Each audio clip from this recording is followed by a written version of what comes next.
종과 상전의 순종에서 오늘 세 번째 시간인데 그 핵심은 하늘의 상전이 계시다라고 하는 것입니다.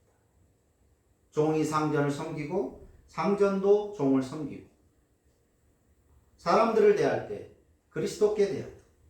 신자는 어떤 사람을 대하든지 하나님을 대하듯이 해야 됩니다. 마치 종의 마음의 태도를 가지고. 왜냐하면 우리에게는 하늘의 상전이 계시기 때문입니다. 죽으면 끝이라고 생각했는데 복음을 듣고 나서 우리에게는 하늘의 상전이 계시다. 최종 권한을 가지셨고 최종 판단을 하실 하늘의 상전이 계신다. 이것을 염두에 두고 우리는 이 땅에서 사람들을 대해야 하는 것입니다. 그 하늘의 상전이 최종 판단을 하실 것입니다. 그러므로 비록 그리스도 안에서 모든 신자가 동일하다는 것을 알았다고 해서 육체의 상전에 대한 불만이나 분노를 즉각적으로 1차원적으로 풀어버리지 말고 가능한 대로 서로 순종하라고 합니다. 그로 인한 손해는 하늘의 상전께서 갚아주신다라고 그래서 굳이 약속을 덧붙이고 있습니다. 또한 육체의 상전에게 있는 문제나 잘못에 대해서는 하늘의 상전이 직접 심판하실 것입니다. 그러니까 너희들이 봉기를 해가지고 어느 날 갑자기 예수 믿어보니까 모두가 동등하다더라. 그러니까 빨리 마음을 합해서 이 체제를 뒤집자. 그렇게 하지 말아야 된다는 것입니다. 육체의 상전에 대해서 불만과 분노를 가득 담고 있었던 당시 하층민들이 주류였던 에베소의 신자들에게 교회 안에서 모두가 평등하다고 해서 사사로의 감정이나 불만을 드러내서 교회 공동체를 혼란하게 하거나 사회 질서를 무너뜨리지 말라고 바울 사도는 가르치고 있습니다. 모든 것이 가하나 다 유익한 것은 아니다. 즉 때가 있고 절차가 있고 방법이 있다는 것입니다. 인간이 심판자가 되면 분명히 그 판단에 오류가 발생하는 것이고 차후에 인간들은 보복을 자행하게 됩니다. 아무리 내가 악을 심판했다고 해도 그 심판을 당한 자들이 내가 악을 행했으니까 내가 저 사람에게 피해를 입혔으니까 이런 폭행을 당하는 것은 당연하다. 그렇게 있지 않습니다. 비록 자신이 잘못해서 폭행을 당했어도 반드시 복수하려고 하는 것이 인간의 본성입니다. 그러면 그것이 악순환이 발생하는 것입니다. 복수를 하는 거예요. 억울하고 불합리한 경우가 있어도 최종 판단은 하늘의 최종 심판자이신 하나님 그리스도께서 하신다는 것을 우리는 기억해야 하는 것입니다. 그래서 오늘 성경에 그리스도가 계속 언급되고 있는 것입니다. 바울 사도가 종들과 상전의 관계에 대해서 이야기하면서 그리스도라는 말을 계속 언급합니다. 그리스도 때문에 그리스도께 하듯 그리스도인은 그래야 한다는 것입니다. 가정에서도 교회 안에서도 그렇지만 사회생활에서도 눈가림으로 사람을 대하지 않고 그리스도께 하듯. 전에는 그걸 몰랐지만 사람만 속이면 사람의 눈만 피하면 뒤에서 아무리 욕을 하고 아무리 뒷담화를 까고 해도 아무런 문제가 없고 들키지만 않으면 된다고 생각을 했었지만 그러나 이제는 하늘의 상전이신 그리스도께서 지켜보고 계신다. 이 사실을 알아야 되기 때문에 그래서 우리 신자들은 그리스도께 하듯 즉 그리스도인이라고 하는 정체성을 가져야 한다는 것입니다. 그에 대한 상대방의 반응이나 대가가 항상 좋지만은 않을 수 있습니다. 내가 호의를 가지고 베푼다고 해도 상대방이 그 호의를 호의로 받지 않을 수도 있는 거예요. 때로는 호의를 악으로 갚는 사람도 있습니다. 그래서 때로는 호의를 베풀어서 손해를 입을 수도 있습니다. 그럼에도 하늘의 상전이신 하나님께서 나의 손해와 피해를 판단하시고 갚아주신다는 그 믿음으로 성령 충만한 신자의 태도를 우리는 지켜가야 하는 거죠. 내가 그래봐야 아무 소용이 없다. 피해만 보고 손해만 본다. 그러니까 이렇게 사는 것은 어리석고 부질없는 것이다.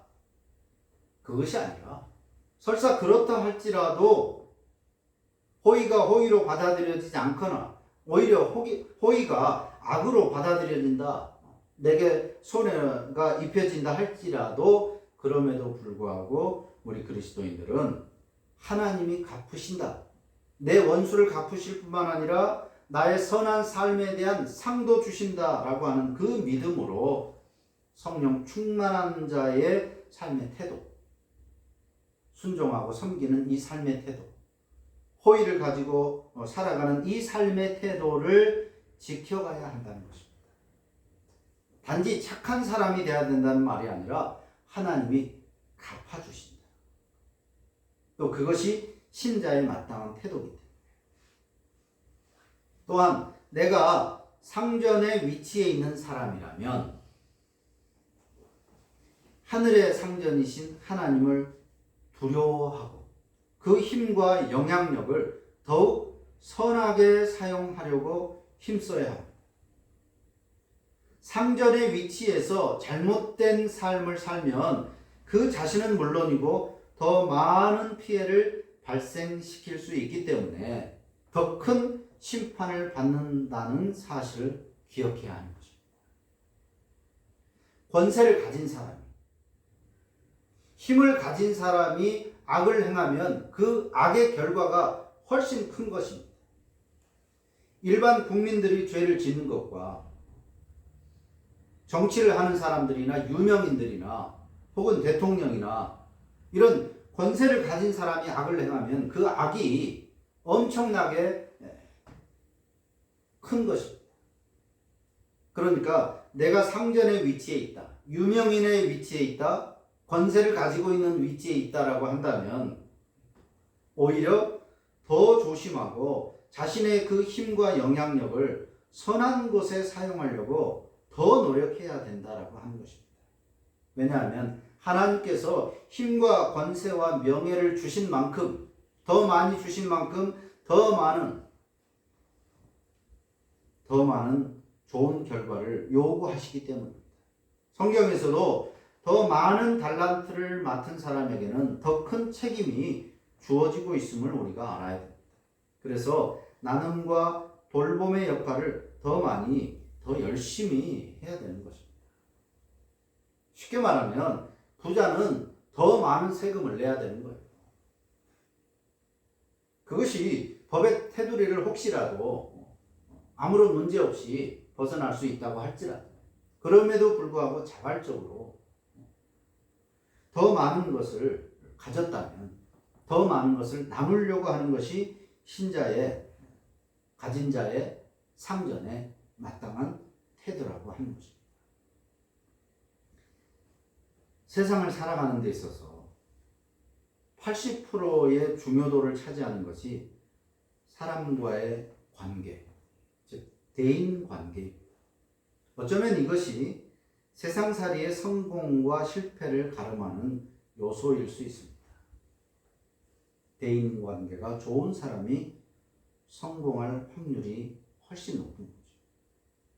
그래서 학연이니 지연이니 혈연이니 이런 것들이 우리 사회에서 없어져야 한다라고 비난하면서도 이 카르텔, 이 연은 무너지지 않는 이유입니다. 말로는 그런 것에 기대지 말아야 되고 그런 것을 버려야 한다라고 말하지만 그럼에도 나는 그럴 생각이 없는 것입니다. 그러니까 이 연이라고 하는 것은 이 사회가 존재하는 한 없어지지 않습니다. 그리고 이에 잘 편승해야 성공할 수도 있습니다. 우리 신자들도 이 구조에서 예외할 수 없습니다. 예외될 수가 없습니다. 그런데 문제는 무턱대고 이에 편승할 수 없다라고 하는 것입니다. 신자는. 왜냐하면 신자들은 하늘의 상전을 모시는 사람들이기 때문입니다. 그리고 평화의 힘, 힘의 평화가 아니라 평화의 힘을 추구하는 삶을 사는 천국 시민권자라는 이중의 신분을 우리는 가졌기 때문입니다. 세상에서 소금으로 빛으로 살아가야 하는 고난도에, 그야말로 고난도에 줄타기를 해야 하는 사람들이 바로 신자들입니다. 아슬아슬한 것이죠. 세상을 아예 멀리 할 수도 없고, 그렇다고 세상 사람들처럼 살 수도 없고, 이 땅에서 살아가는 신자들의 삶이 쉽지 않은 거죠. 그리스도인의 정체성, 천국 시민권자로서의 그 정체성을 유지하면서도 그렇다고 세상에서 마냥 이질적으로만 살 수 없는 것입니다. 이 줄타기를 잘 해야 되는 힘든 삶을 사는 것이 신자들입니다. 그런 면에서 세 번에 걸쳐서 살펴보았던 종과 상전에 서로 순종할 삶에 대한 이 에베소 교회를 향한 바울의 권면은 매우 유용한 기준이 될 수 있습니다. 학연, 지연, 혈연보다 더 영원히 지속되어야 하는 신연, 믿음으로 연이 맺어진 이 교회 공동체가 하나가 되고 지상의 교회들이 하나가 되어서 서로 섬기고 순종하는 삶을 살아간다면 우리 사회는 더 평화롭고 그리고 더불어 풍요로운 세상이 될 수 있습니다. 더 평화롭기만 한 것이 아니라 더불어 풍요롭고 나누고 베풀므로 서로 하나 되므로 이 땅에 있는 이 수많은 교회들과 또 신자들, 그리스도를 믿는 신자들이 하나가 된다면 서로 섬기는 삶의 태도를 가진다면 오늘 우리 사회가 이 모양이 될 수가 없는 것이죠. 그래서 이 사도 바울의 에베소 교회를 향한 권면은 그 교회에 해당하는 것으로 그치는 것이 아니라 오늘 모든 신자들과 모든 교회가 신자로서 사회생활을 하는 데 있어서 매우 중요한 교본과 같은 말씀이 될 수 있습니다. 종과 상전에 서로 순종. 이 말씀을 우리가 잘 기억하고 또 복기하면서 사람들을 대할 때 이 삶의 태도를 드러냄으로써 이 땅에 더 평화가 유지되고 그리고 나로 인해서 많지는 않겠지만 그래도 더 더불어서 함께 살아가는 그런 사회가 될 수 있도록 모든 신자들과 교회들이 노력하고 힘써야 하겠습니다. 기도합니다.